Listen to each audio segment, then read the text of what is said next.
Балалар, неше жыл мезгілі бар? 4 жыл мезгілі бар.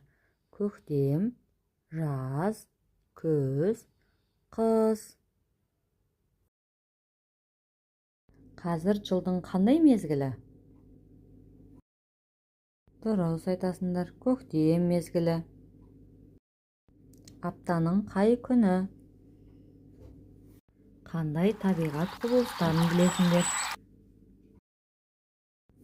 Балалар, барлығымыз бірге табиғат аясына серуенге шығайық.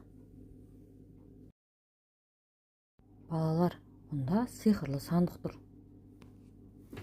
Сандықты ашып, сиқырлы сандық ойынын ойнайық.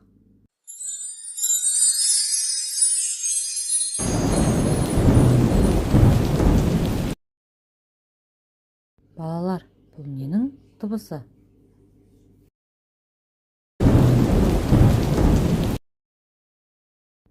Бұл ненің дыбысы? Балалар, бұл қандай үй жануарының дауысы? Қандай үй жануарының дауысы?